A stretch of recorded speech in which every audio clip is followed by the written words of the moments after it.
Everybody, welcome back to Wicked Good Sports. This is At the Buzzer, and joined as always by Jack Tiernan. Jack, how are you? I've been better, Brian. Thanks for having me. And Ryan Flynn. Ryan, how are you doing?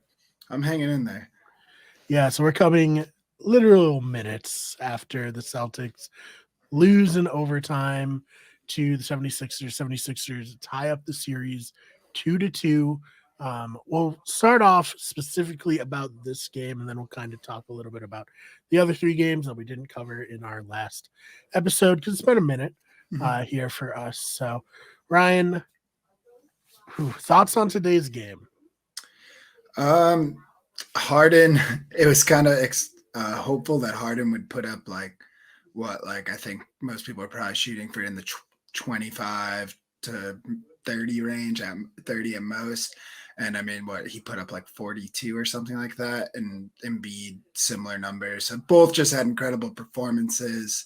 There's not much you can do about against that. We were able to come back, and despite Tatum's really weak start, he doesn't always. Sometimes when he starts like that, he doesn't always come through like he did today. So I think it was just a tough loss. There's not much you can do there. So we have to give the Celtics a lot of credit. They fought back. They were down 16 at one point. Jack, what do you think the catalyst for the Celtics comeback in this one was? Yeah, I mean, I think you have to say that we hung around the entire game, right? Like there was a Mhm. period of time, even in the third, when we were down that 16, it's like, man, I don't know. I mean, I had a glimmer of hope. I think we can say that all three of us did. The game's not out of reach yet. Fought back to down 7 in the third, and I'm like, there's hope. Went into the fourth down 9. Um, I don't know, man. I mean, we came back. I think we made some plays. I think we had some good defensive stoppage. Just overall frustrating, of course, to watch. I feel like there was just so many shots that the Sixers were hitting where you're like, they don't normally hit these. And then we couldn't convert open looks is what it came down to. Tatum was abysmal in the first. I think if he hit if he hit literally any one of his field goal attempts in the first quarter, even, we would won this game. So kind of lives and dies by Tatum, as we were talking about during the game, I think, unfortunately. But that's what it comes down to, right? I think Jason Tatum needs to be on. These yips are getting to be a little much, in my opinion. Yeah, started out 0 for 8. Not great there.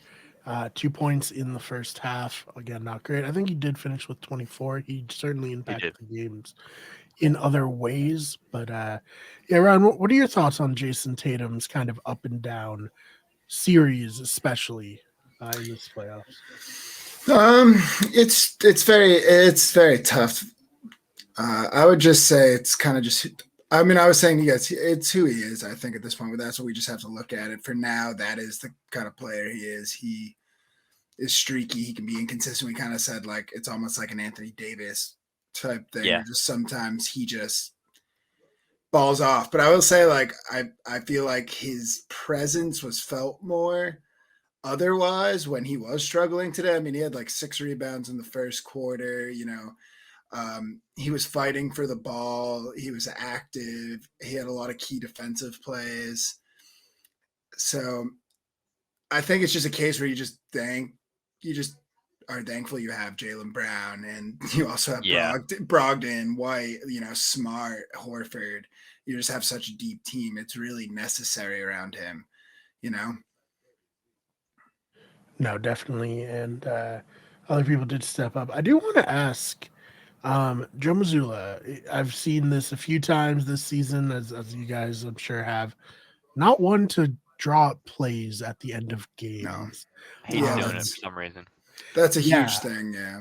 Yeah, I mean, do either of you have very strong opinions? We can go. I think I have a strong opinion because it's been like 6 minutes since the, the buzzer at this point. I think my opinion is that I understand it. I think it is more relevant when we are in rhythm, and it didn't feel like we were in rhythm there. So I don't know why we don't stop the play, especially when you see Tatum not driving immediately. He's just sitting at the top of the key there doing nothing. I mean, I don't know. I don't know why you don't just call a timeout there, yell at Tatum and say, "What the fuck are you doing, dude?" And then take 2 seconds, let somebody drive, put in Rob as a lob threat. I don't know, man. I feel like there are a lot of things you could do in that position that would have helped us win. I mean, I guess it wouldn't have mattered technically, right? If Tatum had just driven maybe a second earlier, Smart would have hit that three ideally, and we wouldn't be talking about that. We'd be talking about the amazing comeback that we have. But in this scenario, it's frustrating to see, you have an opportunity to move the ball up or reset and you don't take that. And that's why you save timeouts for the end of games. So why, if you're talking about saving these timeouts for so long, why aren't you using them? That's what it comes down to for me. Yeah, and I think, that kind of shows perhaps, he does have a lot of faith in his team, but Ryan, do you think it's maybe just inexperience as a head coach? That maybe he's not confident enough to be like, I'm taking control of this moment. It, you just don't see it with a lot of other coaches. Yeah, I definitely think it's a bit of an experience. I do think, like, right, he's a very young coach who came into like a very stacked team that had just been in the finals. So there's definitely something to, like, it's kind of like the Pat Riley thing when he first started out, where there's something to a guy who understands like this team. There, sometimes I can't coach his team. Sometimes feeling like you need to control the situation. Can do a lot of harm, right? When in fact you just let things happen. But clearly here, I mean, you just saw Tatum looked like he was looking for coaching, right? And we saw last year, Yep. like they were, there would have been a play drawn up. They were looking for a direction there. And yeah, I think he should have called the timeout. I think, Yeah. I'm willing to overlook it personally, but I think a lot of people are going to be very critical. I mean, people have been continually critical about his no not calling any timeouts at the end of Yeah. games, and I think this one is really going to put the nail in the coffin. I mean, that was a clear example of, it was hard for me to be like mad at, like frustrated with Tatum as he was doing it, because it was just like, Well, he just didn't have a where's the time? direction. Yeah. So yeah, I mean, hopefully he learns his lesson here. Is what I would say. Is like, hey, sometimes you gotta, sometimes you gotta step up and Right. be the boss. Yep. Yep. I as you referenced, Pat Riley, very much interested to see the anxiety from Joe Mazzulla on season 45 of Winning Time, whatever it would be at that point. But yeah, no, it's tough. It's like you said, Ryan, it's going to be all people talk about tomorrow on, the FM radio, sports talk shows and everything. So, I felt like I had to bring it up there because it's so frustrating that Marcus Smart made the three. It would have like been so much better if he just missed that one. But Agreed. now it was like one of his better shots of the entire day. So unfortunate. Jack, give a little credit here. We talked about Harden already. He had a huge bounce back game, but Embiid playing on an injury that he has said probably would have kept him out weeks in the regular season. How impressive has Embiid? I don't want to sound like Doris. I would say, are you Doris? How Is that who impressive this has is? Joel Embiid been in the series? I mean, I hate Joel, honestly. Like, for me, in this series, I will say both he and Harden are not foul baiting nearly as much as they usually do in the regular season. So that in and of itself is impressive. They're adjusting their gameplay to the type of whistles that is being done. Impressive is all relative, right? Because like, is it really like, should they have been playing like that to begin with? No, but like they're actually like, hey, I can play basketball now. So that's cool. For Joel, he has been such a force in the paint where I think Ryan was saying this earlier too. You don't have somebody in the paint on pretty much any team really that can defend him aside from like Anthony Davis. You don't have anybody that big, that much muscle that can like move like him. And that's where it's frustrating to, we can put Al on him, and Al was elite today, especially in the second half of this game. Al was excellent. Just blocking shots, stopping him, like puffing his chest out, putting pressure on him. But like, is that consistent through 4 quarters? As of today, obviously not. I think Harden has just been so streaky. I think this is like a microcosm for him of what he is today, where he can hit these nasty shots. But then he'll go like, what was it, 5 for 28 or something like that in games 2 and 3. So it's like, okay, like you kind of have to live with it. And the fact that they needed all of that to beat us by 1 point in overtime is kind of like, okay, like can I live with that? Probably. Am I happy about it? No. But at the same time, if I had to, I mean, he's the MVP, right? Joel is the MVP. James Harden, former MVP. I mean, a team like that is going to have 2 guys put them on their back and kind of run at the end here. I don't know. I feel like great game for them. I don't know if they can each. If that's what you need to beat us in every game, I don't think it's likely that happens for the rest of the series. Yeah, Ryan, what are your thoughts, I guess, on Embiid and Harden having a great game today, and then really juxtaposed with especially Harden's terrible game, as well as the 76ers just not being able to make any shots like in game two, for instance. Yeah, I mean they seem to figure it out. I think as you clearly saw in the second game, and that's kind of been going on all season. It seems like Harden. I will say there's no excuse for the third game, but second game it does seem like Harden kind of has a history of he kind of like tones it down when Embiid is on the court, or he seems to just be hesitant to kind of, you know, to be that guy, you know. So I think it seems like Embiid is starting to trust Harden more. You saw it with that pass to him. That being said, I agree with Jack. It's very hard for me to sometimes with Embiid. He has been doing less foul baiting. I still think there's a pretty decent amount of it from him. Yeah. I haven't really seen much from Harden. Harden has been better. Yeah. Harden has been better. I mean, at one point, Al literally, I don't know if you guys saw, there's a foul. Wasn't there a foul? Because Al literally picked up Embiid as he was going to the ground. Yeah. Yeah. It was like okay. Come on. Like that, like in this series, that happened. Reggie Miller literally laughed out loud. Like, what was it, game 2? And Embiid flopped going up against Grant Williams. He's like 6'3". I don't think he said. I think Reggie Miller said the 6'3" Grant Williams to exaggerate. I think Grant's like 6'8", but it's still absurd. So there's all that. But like you said, he's pretty much. You kind of have to with him.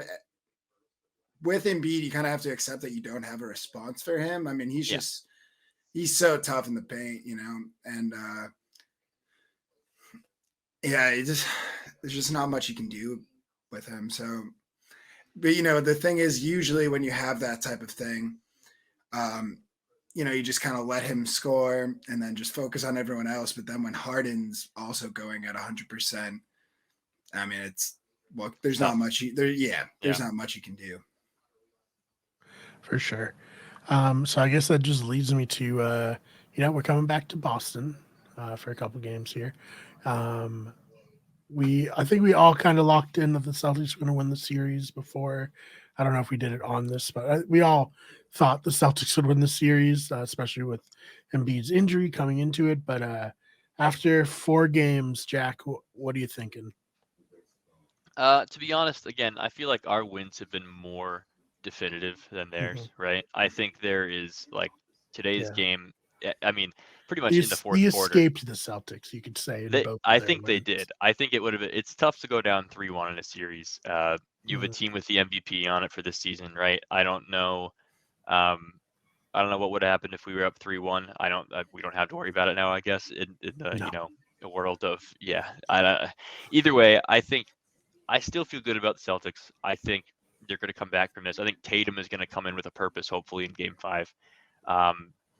I think it's going to be Celtics in 6 or 7, to be honest. I feel like we could win in Philly if we take this next game in Boston. I will be very concerned if we don't win this next game in Boston. That's when it's kind of a red flag. Can Philly unseed us from the 2nd seed, get home court advantage the rest of the playoffs? Hopefully not.